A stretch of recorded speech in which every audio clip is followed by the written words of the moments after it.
and welcome to The Explainer. Today, we're diving into the words we make up and the secret languages we use. From brand new words that actually make it into the dictionary to the specialized lingo of different jobs, we're going to explore how these words literally shape our world every single day. All right, let's jump right in. To get us started, I want you to think about what connects the next few words I'm about to show you. It might be more obvious than you think. First up, the selfie.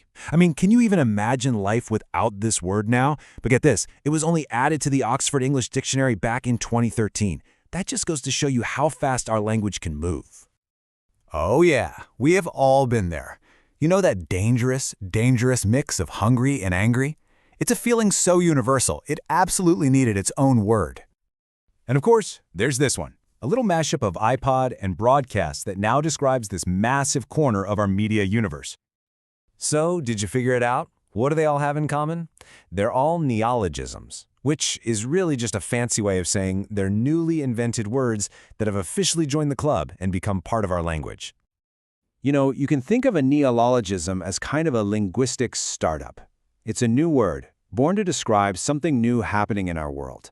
Maybe it's a new piece of tech, a cultural shift, or just a feeling we never really had a good name for before. But where do they even come from? It's not like there's some secret committee in a back room deciding on what new words we get to use. It turns out new words tend to bubble up for some pretty specific reasons. Language has to evolve to keep up with our lives, right? So technology gives us something like smartphone. Culture gives us terms like woke. And these words get built in really cool ways. Take hangry. That's what you call a portmanteau, just two words smushed together. Or when a brand name like Google becomes a verb, that's a process called verbing. But here's the thing. For every word that sticks, thousands just fade away.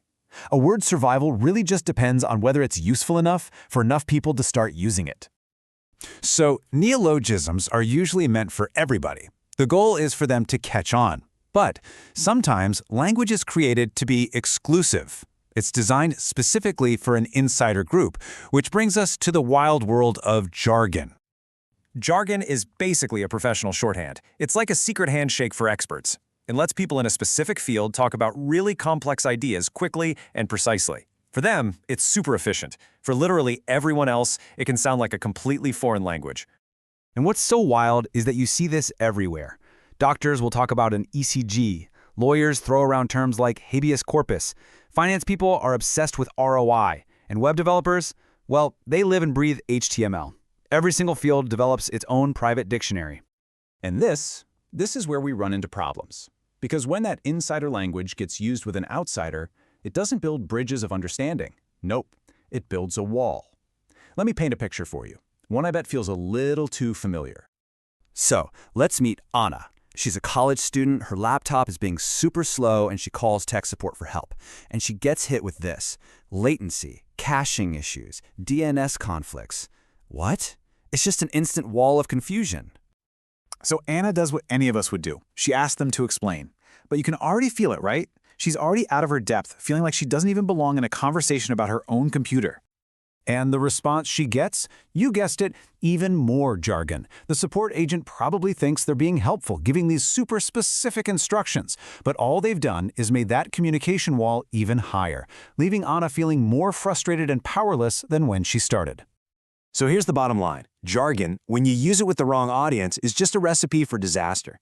It guarantees misunderstanding, it makes people feel excluded, like there's an in-group and an out-group, and it just leads to a total breakdown in communication. Okay, so if jargon builds walls, how do we tear them down? How do we build a communication bridge instead? Well, the answer is actually and beautifully simple. Clarity. Just look at the difference here. Let's convene at the locale. Sure, it's technically correct, but it's stuffy and honestly a little confusing.